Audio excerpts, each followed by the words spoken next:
My son called to tell me I wasn't welcome at my own grandson's graduation party. He did it on a Tuesday afternoon while I was sitting on the back porch reading a brief from my old law school colleague. I remember the exact moment because I had just set down a glass of sweet tea and was watching a cardinal sit on the fence post near Eleanor's rose garden. She planted those roses the year Tyler was born. She never got to see him graduate. Kevin's voice was careful when he said it. He had practiced this. I could tell the way I used to tell when a witness on the stand had rehearsed their testimony too many times. The words were too smooth. There were no natural pauses. No verbal stumbles. He said Sandra's parents were flying in from Portland and the venue had strict capacity limits and they wanted the evening to feel intimate. Intimate. That was the word he used. Intimate. As if a grandfather watching his only grandchild accept a diploma was somehow an imposition on the occasion. I didn't say anything for a long moment. I watched the cardinal fly away. Then Kevin said, "You understand, right, Dad? It's just logistics." I told him I understood completely. I hung up the phone. I picked up my sweet tea and finished it slowly, watching the roses sway in the Georgia afternoon breeze. Then I walked inside, sat down at my desk, and started making a different kind of list.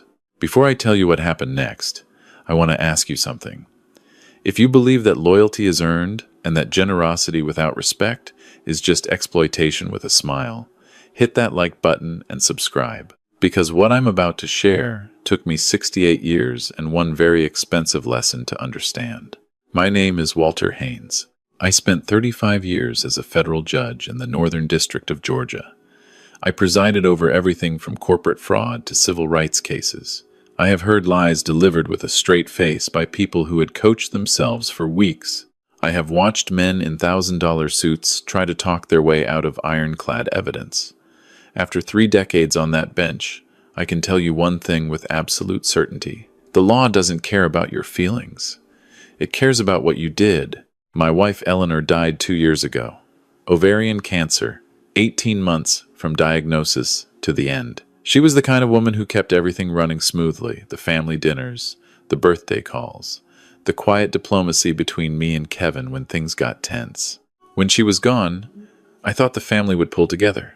That's what I believed. That's what I told myself at her funeral while Kevin stood next to me with his arm around my shoulder and Sandra dabbed at her eyes with a handkerchief.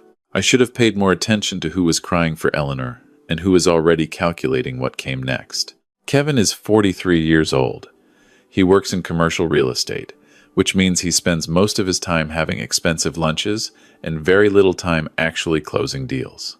Sandra manages a boutique in Buckhead that has been hemorrhaging money since she opened it 4 years ago. They have a son, Tyler, who just graduated from Emory University.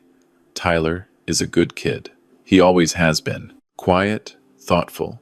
The kind of young man who sends a thank you note without being reminded. I paid for Tyler's education, all 4 years. Tuition, room and board, a monthly living stipend, and a study abroad semester in Edinburgh. The total came to $240,000. I paid it because Tyler earned a partial merit scholarship, and I wanted to make sure he could focus on his studies instead of working 2 jobs. I also paid it because Kevin and Sandra, despite their lifestyle, do not have $240,000. They have the appearance of $240,000, which is a different thing entirely. They live in a house on Lanier Drive in Dunwoody. It's a 4-bedroom colonial with a screened porch and a fenced backyard where Tyler used to throw a baseball around as a kid. I bought that house in 2009 as an investment property. Kevin and Sandra moved in 3 years ago when their condo situation became, as Kevin called it, complicated. I told them they could stay for a year while they sorted things out. That was 3 years ago. They have never paid $1 of rent. They have never paid $1 of utilities. I carry the property taxes and the homeowner's insurance and the HOA fees because the deed is in my name and, apparently, because I never said the words out loud that needed to be said. I also gave Kevin a supplementary card on my American Express account 4 years ago when he told me he had a cash flow gap between commissions. The gap, as it turned out, was structural rather than temporary. In the past 12 months, that card had charges totaling roughly $89,000. Golf memberships, a wine club subscription, 3 separate weekend trips to Hilton Head, a custom suit from a tailor on Peachtree Street that cost $4,300. Sandra had her own supplementary card. I'll spare you the details, except to say the words spa retreat appeared on the statement 7 times. I knew all of this. I had the statements. I had reviewed them carefully, the way a judge reviews a case file before sentencing. I had said nothing because Eleanor always softened these conversations, and without her, I kept finding reasons to wait. 1 more month, 1 more quarter. He'll figure it out. They'll grow into it. Tyler's graduation party was in 3 weeks. It was a Saturday evening event at a venue in Midtown that Kevin had told me cost $8,000 to rent. He mentioned this to me twice, which in retrospect was his version of a fundraising pitch. I wired the money the next morning without being asked. $8,000 for a party I had just been told I was not invited to. I sat at my desk and looked at the bank confirmation on my screen. The wire had gone out 48 hours ago. I picked up the phone and called my attorney. Her name is Margaret Chen. She went to law school at Georgetown, clerked for the 11th Circuit, and has been handling my estate and property matters for 11 years. She is the most organized person I have ever met, and I spent 3 decades surrounded by lawyers. When she answered, I said, "Margaret, I need to talk through some options." She said, "Judge, from your tone, I'm guessing these aren't pleasant options." I said, "They're not." I told her everything. The phone call from Kevin, the party, the house, the credit cards, the $240,000 I had paid toward Tyler's education. I told her about the $8,000 wire that had cleared 2 days ago. I read it all to her from the ledger I keep on my desk, the same kind of detailed records I kept for 35 years on cases. Margaret was quiet while I talked. She took notes. I could hear her pen moving against a legal pad. When I finished, she said, "I want you to listen to me carefully, Walter. Do you want to pause and think about this before we move forward?" I said, "I've been thinking about it since Eleanor died. I'm done thinking." She said, "All right. Then let's go through this properly." The first thing we discussed was the house. Margaret confirmed what I already knew. The deed was in the name of the Haynes Family Trust, of which I am the sole trustee. Kevin and Sandra had no lease. They had no rental agreement of any kind. They were, in the legal definition of the term, tenants at will, which meant I could revoke that invitation with a formal notice to quit and a 30-day clock. The second thing we discussed was the American Express cards. Those were straightforward. I was the primary account holder. I could cancel the supplementary cards at any time with a single phone call. Margaret advised me to document the balance and any pending charges first, which I did. The third thing we discussed was more complicated. Margaret asked me whether I had ever formalized the financial support I had provided to Kevin and Sandra as loans or as gifts. I told her they were never formalized as anything. She said that was a problem in terms of recovering the money, but it was also useful for a different reason. Because if I had simply been providing generosity at will, I could stop that generosity at will. There was no contract obligating me to continue. She said she would have the eviction notice prepared by Friday. I thanked her and hung up. Then I called American Express. The representative was polite and efficient. I told her I wanted to cancel 3 supplementary cards on my account. She asked for the names. I gave them. Kevin Haynes, Sandra Haynes. She confirmed the cancellations and told me the cards would be declined on any future transactions immediately. I asked her to note on the account that this was an authorized cancellation by the primary account holder due to misuse. She said, "Of course, sir. Is there anything else I can help you with today?" I said, "That'll do it." I hung up and looked at the clock. It was 4:30 in the afternoon. Kevin and Sandra were probably sitting down to dinner right about now, still confident that they had managed the old man successfully, still confident that their polite, rehearsed little conversation had landed exactly the way they intended. I walked to the kitchen and made myself a proper dinner. Grilled salmon, roasted asparagus, a glass of the Sonoma Coast Pinot I had been saving for no reason in particular. I ate alone at the kitchen table, which I do most evenings, and I thought about Tyler. I thought about him sitting in a cap and gown at graduation, taking a picture with his parents, and not knowing what his parents had done. I decided to call him before anything else escalated. He deserved to hear something from me directly. I left it for the next morning. I slept better than I had in months. The following morning, I called Tyler. He picked up on the second ring, which told me he wasn't avoiding me. He said, "Hey, Grandpa." I said, "Congratulations on graduating, Tyler. I'm very proud of you." There was a pause. A real pause, not a rehearsed one. Then he said, "You know, don't you?" I said, "Your father called me." Another pause. Longer, this time. Then Tyler said, "Grandpa, I didn't know about this. I swear to you. My mom told me yesterday that there was a seating issue and that you were going to come to a separate dinner with us afterward. I thought that was strange, but I figured you'd agreed to it." His voice was tight. "I was going to call you today. I've been trying to figure out how to say." I told him to stop. I told him I believed him. I told him this was not his problem to fix and that I was proud of him for graduating and that would never change regardless of what happened in the next few weeks. He was quiet for a moment, and then I could tell from his breathing that he was trying not to cry, which is something Tyler has done since he was 7 years old when he didn't want anyone to know he was upset. I told him, "You're going to be fine.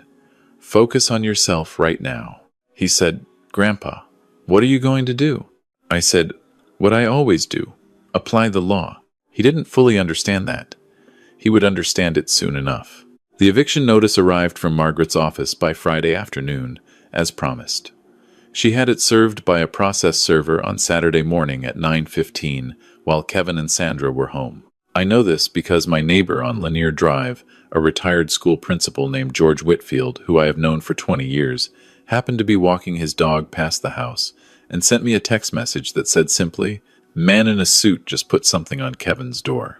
Kevin looked like he ate something bad. I appreciated George's editorial commentary. I was at my own house when Kevin called 40 minutes later. I let it ring through to voicemail. Then Sandra called. I let that go too. Then Kevin called again, and this time I answered because I was ready. His voice was not practiced this time. It was raw, the way people get when the carefully constructed version of themselves falls apart unexpectedly. He said, Dad, what is this? There's a man who left papers. It says eviction. What is going on?" I said, "Good morning, Kevin." He said, "Don't do that. Don't be calm. There's an eviction notice on my door, our door. What are you thinking?" I told him I was thinking quite clearly. I told him the notice to quit gave them 30 days to vacate the property at Lanier Drive.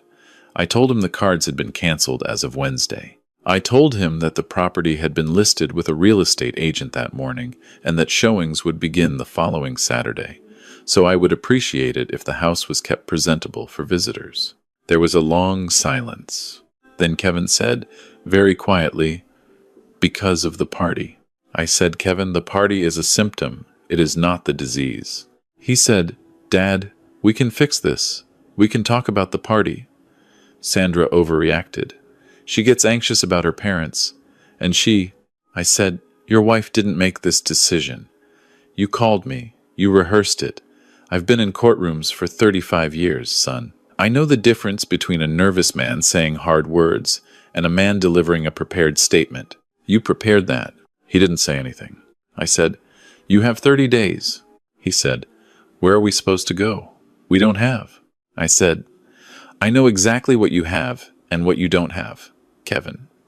You have a monthly income from your real estate work, which varies. You have a wife who runs a boutique.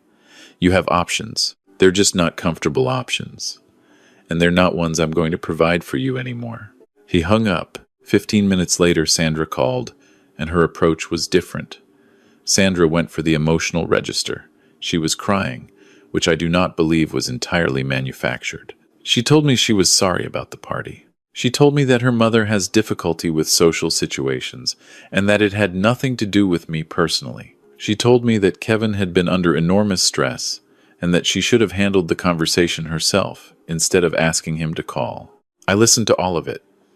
I am not an unfeeling man. 35 years on the bench teaches you that people are almost always more complicated than the worst thing they've done. I do not hate Sandra. I never have. But I have learned, at a great cost, that compassion, without accountability, is just enabling with better vocabulary. I told Sandra that I accepted her apology as genuine. I also told her that the apology did not change the material situation, which was that she and Kevin had been living in my house for 3 years without rent, running up my credit cards, and had recently decided that their generosity toward me extended to informing me I was not welcome at an event I had paid $8,000 to fund. I told her those three things together painted a picture that a compassionate reading could not fully erase. She said, "Walter, please, where will we go?" I said, "That's a question you should have been asking 3 years ago when you first moved in." I ended the call. My hands were perfectly steady. I walked to the window and looked at Eleanor's roses, which were coming in beautifully this year. A full bloom, deep red, the kind of red she always said looked like they were arguing with the sky. I said, "You'd tell me I'm being hard on them." The roses didn't answer, but I knew what she would have said. She would have said I was probably right, and that she loved me, and to at least make sure Tyler was okay. That was Eleanor. She always held two truths at once, without dropping either of them. 3 days after the eviction notice was served, Margaret called me. Her voice had a quality to it that I recognized from my time on the bench. It was the tone people use when they've found something unexpected in a case file. She said, "Walter, I need you to come into the office. There's something you need to see." I drove into Midtown the next morning. Margaret's office is on the 14th floor of a building on West Peachtree, with a view of the skyline that Eleanor always said looked like a promise the city was making to itself. Margaret was at her desk when I came in. She had a folder open in front of her, and she got straight to the point, which is one of the many things I have always appreciated about her. She slid a document across the desk. It was a home equity line of credit application from Pinnacle National Bank. The property listed as collateral was the house on Lanier Drive. I looked at the signature on the last page. Walter J. Haynes. I sat very still for a moment. Then I said, "I didn't sign this." Margaret said, "I know you didn't. The application had been submitted 7 weeks ago. The requested line was $75,000. The bank had flagged it and declined because the Social Security number on the application did not match the credit profile associated with my name, the profile that shows I have never missed a payment in my life, which apparently made the numbers look wrong to their fraud detection system. The bank sent a letter to the address on file, which was the house on Lanier Drive, not my house. Kevin or Sandra intercepted it. I looked at the signature again. It was a reasonable attempt. It had the right initials. The J was there for James, my middle name. But I spent 35 years signing my name to federal orders, and my hand has a particular habit at the end of the S that no one who knows my handwriting would mistake. Whoever signed this didn't know that habit. They were working from a copy. I said, "This is a felony." Margaret said, "First-degree forgery in this state, yes. Attempted bank fraud. We have the declined application with the forged signature, the bank's internal fraud flag, and the certified letter that was mailed to Lanier Drive." I looked out the window at the skyline. I thought about the morning Kevin called to tell me I wasn't welcome at the party. I thought about how smooth his voice was, how prepared he sounded. I thought about the fact that he submitted this application 7 weeks ago, which was 3 weeks before he made that phone call. The timeline was not a coincidence. He had applied for the loan. It was declined. He was already in trouble. The phone call, excluding me from the party, had nothing to do with Sandra's parents or capacity limits. It was a stress response from a desperate man who was trying to regain control of a situation he had already badly misjudged. I said, "File the criminal complaint." Margaret looked at me carefully. She said, "Walter, he's your son." I said, "I know." She said, "Once we file, this goes to the DA's office. They'll make their own decisions about charges. Kevin could be looking at a felony conviction." I said, "I know what a felony conviction means, Margaret. I spent more than 3 decades deciding what to do with them." She said, "I have to ask you one more time. Are you certain?" I looked at the signature. My name in someone else's hand, on a document designed to steal from me in the middle of a night while I was sleeping in my house alone 2 years after I buried my wife, while I paid their rent and their groceries and their golf club fees without complaint. I said, "File it." The next 2 weeks were what I would call a controlled demolition. The house was shown to 4 prospective buyers. An offer came in on the 12th day. I accepted it. Kevin and Sandra received formal notification of the sale and a reminder that their 30 days would end before the closing date, which meant they would need to be out sooner. Kevin came to my house unannounced on a Thursday evening. I heard the car in the driveway, and I knew it was him from the particular way he hits the brakes too hard at the end. Eleanor used to joke about it. I was in the kitchen when he knocked. I let him in. He looked tired. He was wearing clothes that were a little too expensive for the expression on his face, which is something I had been noticing about him for years. The clothes said one thing, and the man inside them said something else entirely. He sat down at the kitchen table, and I poured him a glass of water because that felt like the right thing to do. He said, "The bank called me." I didn't say anything. He said, "Dad, I need you to understand. I was going to pay it back." The line of credit was just a bridge. I had a deal closing in Alpharetta that was going to cover everything. It fell through. I didn't know what to do. I said, "You could have called me." He looked at the table. He said, "I couldn't." I said, "Why not?" He was quiet for a long time. Then he said, "Because you would have known I had nothing. You would have seen all of it." I said, "Kevin, I already knew all of it." He looked up. I said, "I've been watching the statements for 2 years. I know about the Hilton Head trips. I know about the tailor. I know that Sandra's boutique has been losing money since the second quarter. I am not a foolish man. I was a foolish father, which is a different thing," he said quietly. "Then why did you keep paying?" I said, "Because your mother would have wanted me to give you the chance to come to me yourself." I looked at him. "She's been gone 2 years, Kevin. You haven't taken it." He put his face in his hands. He sat like that for a while, and I let him because that kind of grief, even when it's a man sitting at his father's kitchen table at 43, deserves a moment to be what it is. When he looked up, his eyes were red. He said, "What happens now?" I said, "That depends on what you do next." He said, "The criminal complaint," I said, "is filed. I can't undo that without the DA's cooperation, and I'm not inclined to call in a favor to make a forgery disappear.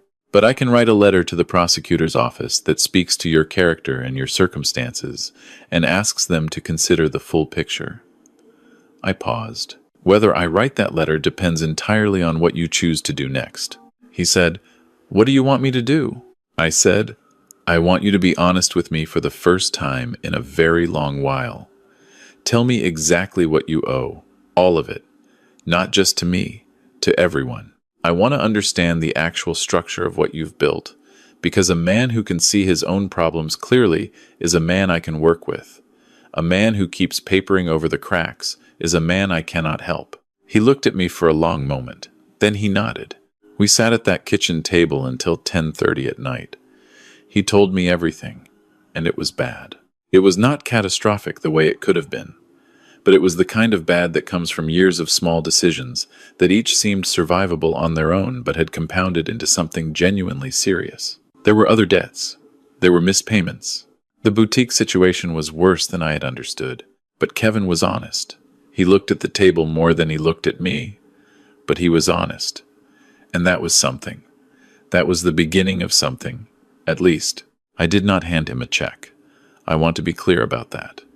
I told him the house sale was proceeding and that the equity from the sale, after carrying costs and fees, belonged to the trust. I told him I would make a call to a financial counselor I trusted and that I would cover one session, not to give him money but to give him a map.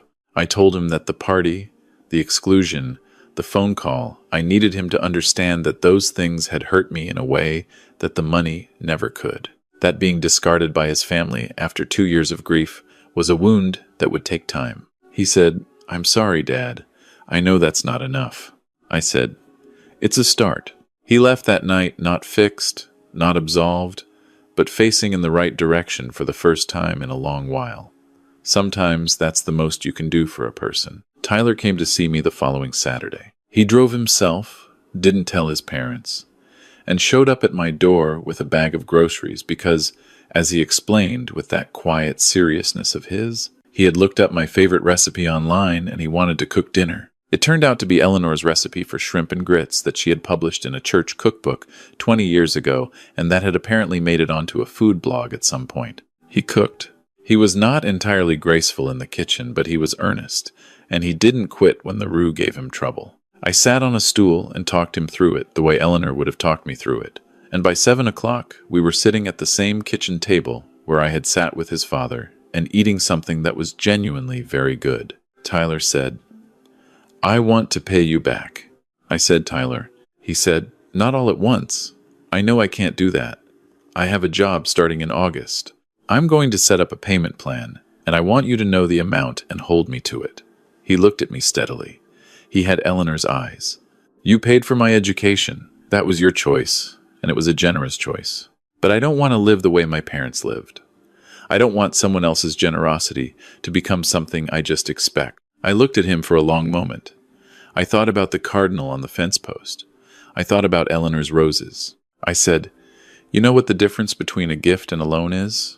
He said, "What?" I said, "Paperwork and expectation. Your grandmother and I paid for your education because we believed in you, not because we expected repayment. But I'll tell you this, the fact that you came here and said what you just said is worth more to me than $240,000. That's the return I was hoping for." He was quiet for a moment. Then he said, "Grandpa, are you and my dad going to be okay?" I said, "That depends on your father, but I think he wants to be. And sometimes wanting to is the hardest part of actually getting there." Tyler nodded. He said, "I told him he was wrong. About the party. About all of it. I told him the week it happened." I said, "I know you did." He looked surprised. I said, "You're your grandmother's grandson. Of course you did the right thing." We finished dinner. We watched a baseball game afterward. The Braves against somebody. Neither of us paying full attention. Just sitting in the same room in the way families sometimes do when they're quietly repairing something without naming what they're repairing. He left at 10, and I walked him to his car, and he hugged me the way young men hug when they're trying to say something words won't fully hold. The house on Lanier Drive closed 6 weeks later. The new owners were a young couple with a toddler and another one on the way. They liked the yard. I liked the idea of that yard being used the way a yard is supposed to be used. Kevin and Sandra had moved into a 2-bedroom apartment in Chambly. It was a significant downsize. Kevin had started working with a financial counselor. I did not pay for the counselor after the first session. I gave him the referral and the first meeting, which was what I had promised. The DA's office reviewed the criminal complaint. Margaret worked with them carefully. The forged signature application, combined with Kevin's cooperation and his acknowledgement of the act in a voluntary statement he gave at her office, resulted in a deferred prosecution agreement. No trial, no conviction on his record, provided he completed financial counseling, paid a fine, and committed no further violations for 2 years. It was the outcome Margaret had quietly worked toward from the beginning.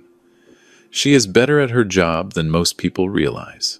I did not attend Tyler's graduation party.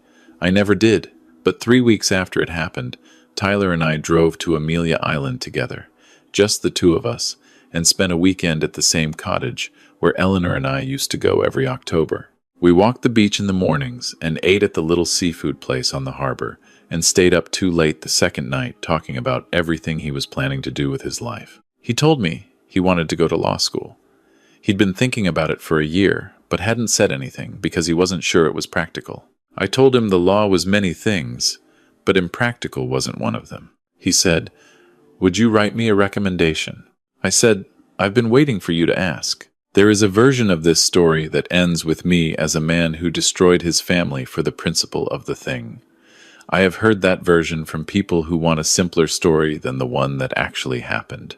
The truth is more uncomfortable than that, which is something I learned 35 years ago watching juries wrestle with complicated cases. The truth is that I did what I did not out of anger and not out of revenge, though I understand why it looked that way from the outside. I did it because I had been enabling a structure that was going to collapse on its own eventually, and when it collapsed on its own, Kevin and Sandra would have no framework for rebuilding. They needed to meet the ground. They needed to feel it. They needed to understand that no one was going to soften the landing forever. A judge who lets bad decisions go without consequence is not being kind. He is being derelict. I am not Eleanor. I cannot hold two truths at once with the same grace she could. But I am learning. I call Kevin on Sunday mornings now. The calls are short and a little careful, the way conversations are when trust is still under reconstruction. We don't talk about the forgery. We don't talk about the party. We talk about Tyler, mostly, and about the Braves, and sometimes about things Kevin is working on that are smaller and more honest than the deals he used to describe when he was trying to impress me. Last Sunday, he told me that the apartment they're in has a community garden plot out back, and that Sandra has been growing tomatoes. He said it the way you say something small that has become unexpectedly important. I told him Eleanor would have loved that. He was quiet for a moment. Then he said, "Yeah, she would have." I walked out to the back porch after we hung up. The roses were in full bloom, deep red, arguing with the sky the way Eleanor always said they did. I stood there and watched them for a while, in the morning light. The cardinal was back on the fence post.